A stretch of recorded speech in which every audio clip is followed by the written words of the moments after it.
Assalamualaikum warahmatullahi wabarakatuh.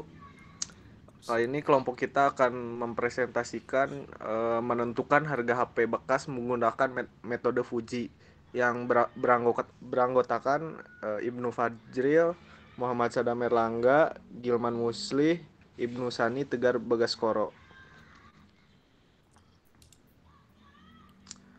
Fuji. Nah, Fuji merupakan suatu logika yang memiliki nilai kesamaran antara benar atau salah. Lalu fuzikasi merupakan proses memetakan nilai numerik ke dalam bentuk himpunan fuzi. Kalau defujifikasi merupakan proses pengembalian himpunan fuzi menjadi nilai kris sebagai nilai hasil akhirnya. Nah, ini adalah studi kasusnya, yaitu sebuah toko handphone ingin menjual handphone bekas dengan harga yang menarik. Kriteria handphone bekas terdiri dari kondisi, harga pasaran, kelengkapan. Dari 3 variabel yang difusi tersebut akan mendapatkan output yang untuk menentukan harga jual handphone bekas yang pas. Jika kondisi 90%, harga pasaran 3,8 juta dan kelengkapannya 75%. Lalu tentukan harga jual yang pas. Untuk variabel dan grafik keanggotaannya kita menggunakan kondisi, kelengkapan, dan harga jual.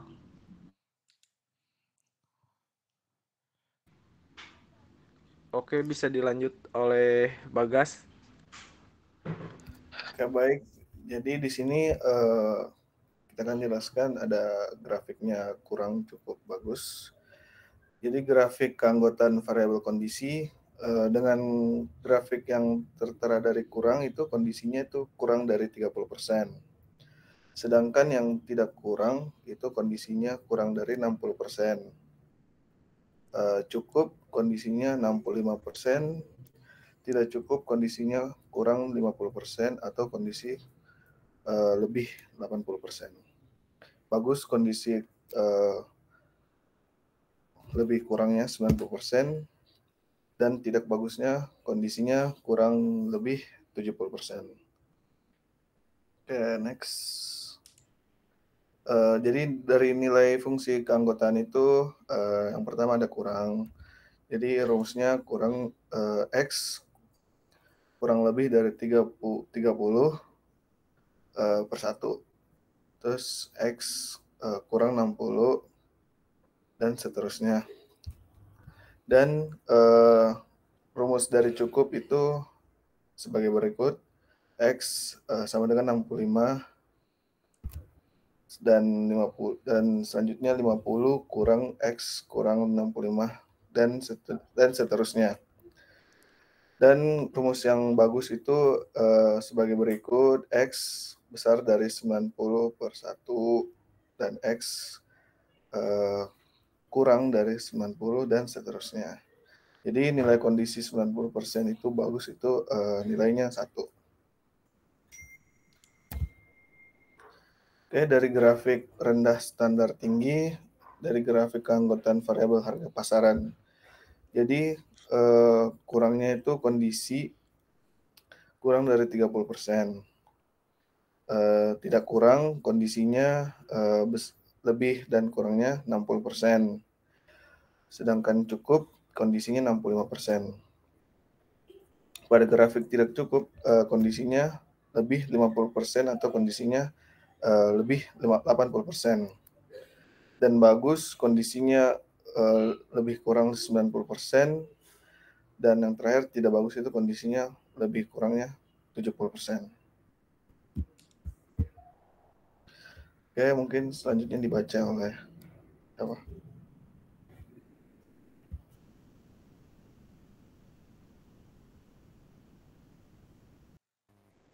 Baik, untuk nilai apa yang tadi untuk nilai harga pasaran ya. Nah, kalau rumusnya itu kalau kurang itu X kurang dari 1 itu artinya kurang, itu 1. Nah, kalau X itu harganya berada di antara 2,7 kurang dari 2,7 juta atau apa lebih dari 1 juta, itu dia masih samar-samar antara dia itu kurang atau dia itu cukup gitu. Nah, dan seterusnya. Kalau dia di atas 2,7 artinya dia berarti nggak kurang. Dan untuk cukup itu harganya kalau 3 berarti dia harganya cukup pas di cukup di ya di standar ya. Terus kalau untuk bagus itu dia di atas 5, atau kalau dia berada di kurang dari 5 atau lebih dari 3,5, itu dia masih samar-samar antara bagus atau cukup gitu. Nah, dari studi kasus tadi itu harga HP-nya itu kan 3,8 juta ya. Nah, jadi dihitung lagi.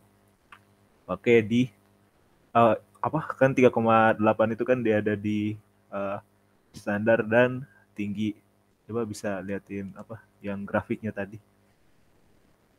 Nah, yang dia kan 3,8, berarti dia ada di antara 3,5 dan 4,5. Nah, balik lagi ke slide tadi. Nah, dihitung tadi yang paling tinggi itu kan 4,5 dikurang harga si HP-nya 3,8 keluar 4,5 harga tertinggi di interval tadi kurang 3,5. Itu yang didapat hasilnya 0,7 per 1 atau 7 per 10. Nah, 7 per 10 itu artinya kan 0,7 berarti hampir mendekati standar gitu. Dia lebih dominan ke standar. Kalau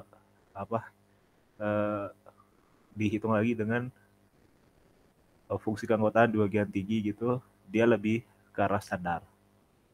Kalau ditinggikan dia cuma 0,3, di standar dia 0,7. Artinya dia lebih condong ke arah standar gitu. Next.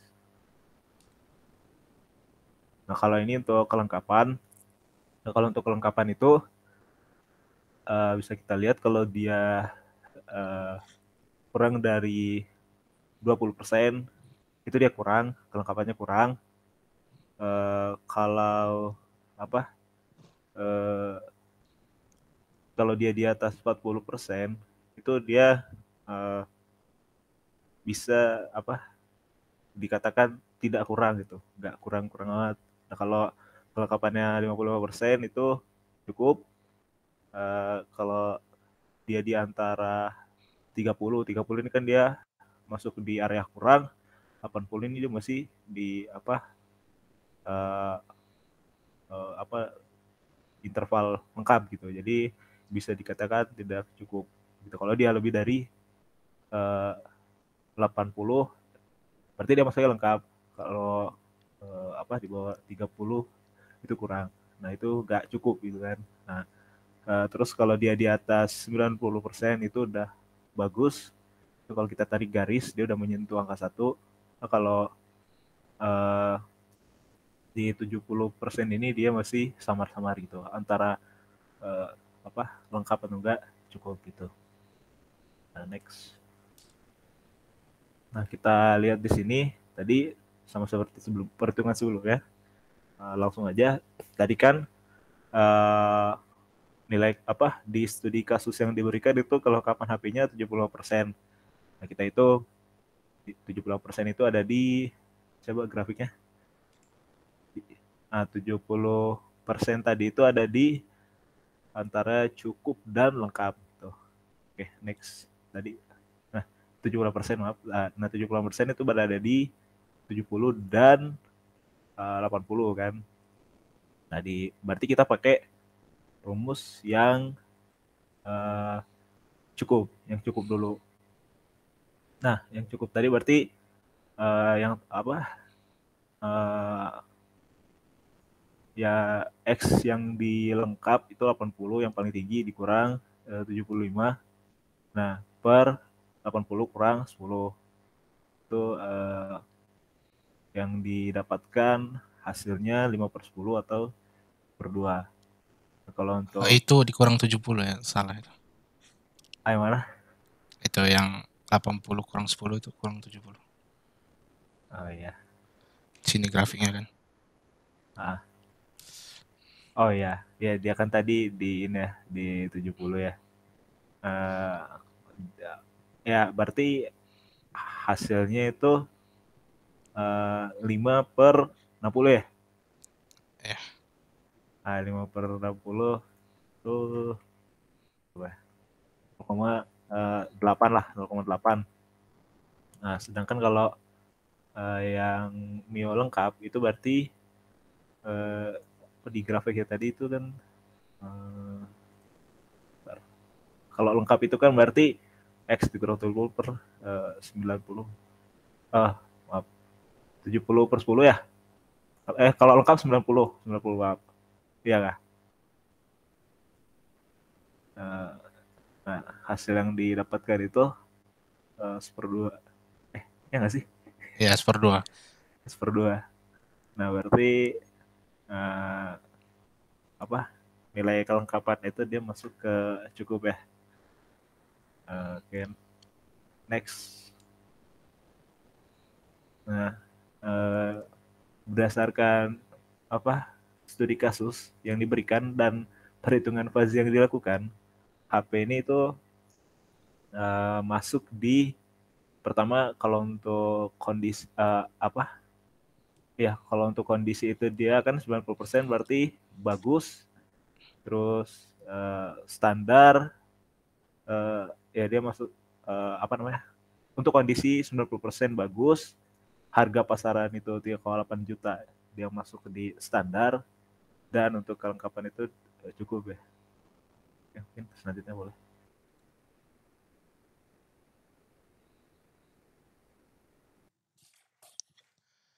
Oke.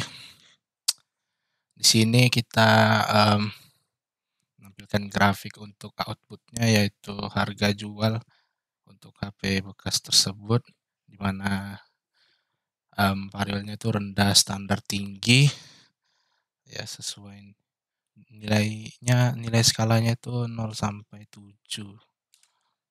Nah, lalu rules yang dipakai itu ada 14. Ya bisa dilihat, intinya kalau kondisinya kurang tuh harga jual outputnya itu rendah. Kalau harga pasarannya rendah, maka harga jualnya juga rendah gitu. Selebihnya bisa dilihat.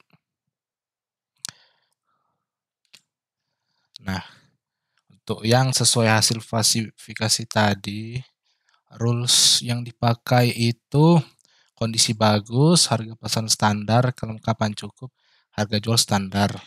Lalu harga bagus, kondisi bagus, harga pasaran standar, kelengkapan lengkap, maka harga jualnya standar juga.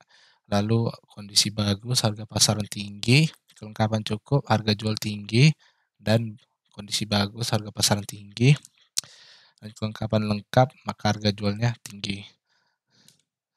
Nah, setelah didapat rules yang dipakai, maka rules tersebut kita cari fungsi implikasi min-nya, di mana untuk kondisi bagus tadi itu min-nya tuh kita dapat dari hasil sini, yaitu 1, 7/10, dan 3/10. Sama 1/2 yang standar. Lalu dicari yang paling minimal nilainya, yaitu 0,5. Itu setengah. Begitu juga yang lainnya. Ini juga 0,5 rules kedua. Yang ketiga ini yang tinggi itu 0,3, 3/10. Lalu yang rules keempat juga 0,3. Nah, berdasarkan fungsi implikasi min tadi, kita masukkan di standar tuh 0,5 dua-duanya, di tinggi tuh 0,3 dua-duanya, maka bisa diambil 0,5 dan 0,3 karena sama-sama tinggi. Sama-sama ya. Lalu di grafik output tadi kita berikan titik sampel. Di sini kita pakai 10 titik sampel, di mana 5 di standar dan juga 5-nya di tinggi. Dan untuk titik sampelnya itu untuk standar 2, 2,5, 2,8, 3,2, dan 3,5. Untuk yang titik sampel tinggi itu 3,6, 4,3, 5, 6, dan 7. Nah, di sini memakai diversifikasi Mamdani, itu centroid method, di mana ini hitungan yang awal ini standar. Karena ini enggak sesuai titiknya tadi yaitu 0,5, kita cari menggunakan representasi segitiga. Jadinya jadinya itu didapat nilai representasinya itu 0,384. Lalu dikaliin 2. Begitu juga yang titik tidak sesuai, dicari lagi yaitu 0,769 dikali 2,5. Kalau 2,8 ini sudah sesuai, jadi tidak usah dicari lagi. Lalu yang ini 0,692 dikali 3,2, yang ini 0,461 dikali 3,5. Nah, untuk yang 3,6 dan 3,6 itu nilai representasi itu 0,545. Lalu dikali 3,6, dan yang 4,3567 itu nilainya sama ya, 0,3. Nah, setelah dibagi itu dapat hasilnya sekitar 3,64 juta. Aku mau nambahin juga, kalau metode satu lagi itu metode Sugeno, aku udah nyari juga dia di mana untuk nilai standarnya aku ngambil di bagian 1 yaitu 2,8. Jadi 2,8 nanti dikali 0,5. Lalu untuk tinggi yang bernilai 1 itu 5. Jadi aku kalikan dengan 0,3, didapatin hasilnya itu 3,625. Jadi perbedaannya itu hanya 15.000.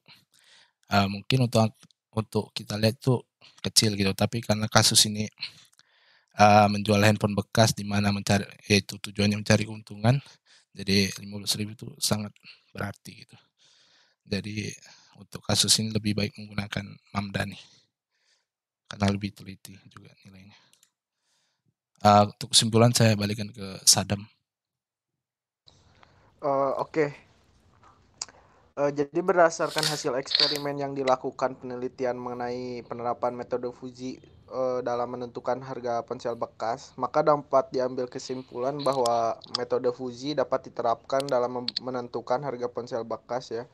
Dengan variabel output adalah harga ponsel bekas, serta variabel inputnya yaitu kondisi ponsel bekas, harga pasaran, kelengkapan.